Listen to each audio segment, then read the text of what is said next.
Right, Millsy, big win at the weekend at Sandy Park. Talk me through that. How did it feel?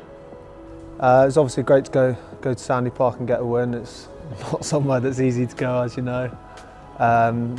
They're one of the toughest sides to play against, and they're probably one of the only sides in the league that can give you a 50-point spanking. So for us to go and front up and only concede 5 points against them was awesome.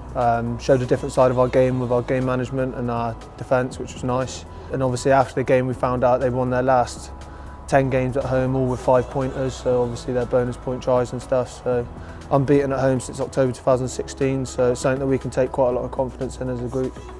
So obviously leading on to this weekend, big game against Gloucester. You've played for both sides. How do you anticipate this weekend going, and what sort of challenge do Gloucester present us? Obviously it's a bit different to playing against Exeter. They play a lot of rugby in the same respect as Exeter do, but I believe they're a bit more unstructured. So we've obviously looked at the way they play with that Ackerman influence. They come with big line speed defensively, and then their attack is keep hold of the ball, try and break you down. So we've obviously identified different areas where we'll look to attack them and where we think we can get some positive outcomes. But yeah, it's going to be a hell of a game. I look forward to playing it. Obviously playing on both sides, I know what it means to play for Gloucester, so every single week they'll be coming with some heat, so I'm looking forward to being on the other side of it again and going and playing against them. And moving forward, obviously we've got a couple of guys coming in, and you've obviously re-signed as well. Talk me through your thinking with that and how optimistic you are with this club going forward.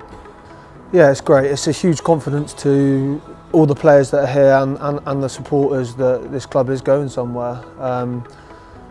It's no disrespect to the people who have been here in the past, it's no disrespect to the people who are leaving, but this club's been in a constant cycle of change every 2 or 3 years. So to be able to get people pen on paper and stay here long term, there's only a small group of us who are on above 50 caps, and it's nice to get a few of those boys locked down and get that longevity, and boys who start building more than just a rugby club and have a bit more meaning behind it, rather than just a constant cycle of 2 or 3 years move on, 2 or 3 years move on. Being part of the leadership group, you guys meet and talk.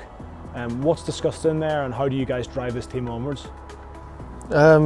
Just general day-to-day stuff, just a general voice of how the group's feeling throughout the week, whether boys are tired or whether we feel like training needs to change in some respect, or if there's anything more we need as a playing group, and then obviously for the coaches to voice if there's anything they need as a coaching group to get out of us. It's just quite nice because obviously there's that separation between coaches and players, and they don't really get an understanding of how we're feeling, and sometimes we completely don't get an understanding of how they're feeling. So kind of tries to bridge the gap really between that. You've got guys like, you know, Donnacha, experienced guy, and then you've got GJ, Vinan and Pennell in there. So do you find yourself picking little bits off those guys, and how much do you learn off them?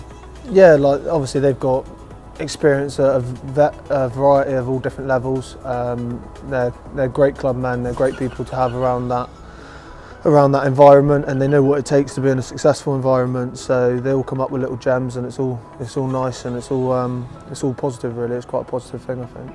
Good. Enough rugby chat. Away from the club, we know you're a big fan of your shoes and your fashion.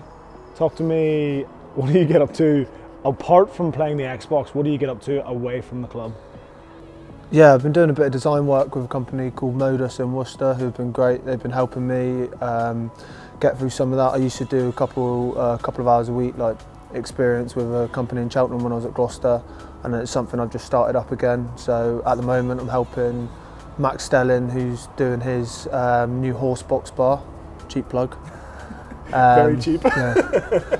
Ready to rent from March onwards. It's basically a mobile bar that just serves like craft beer, and I've helped him out from designing the logo, and now I'm on to building the website for him, and yeah. I basically do that at a company in Worcester who help me. I have like a basic understanding of all that sort of stuff, but then they just guide me through anything I need help with, and yeah, that's the first sort of live project I'm doing with them, so it's nice to be able to help Max out obviously, and then it obviously helps me out as well with a bit of work experience, so yeah, that's probably about it. Outside of that, maybe there's also the buying and selling of shoes. Where does that sit in your life? No, I'm done with shoes. You've got too many pairs. I've been told we're not allowed anymore. So yeah, the missus have put the foot down on that one. But yeah, I've got to make do with what I've got. Yeah. Sweet. Well, thanks very much for tuning in, guys, and we're looking forward to seeing you on Saturday. Get behind the boys, and we're looking for a big performance.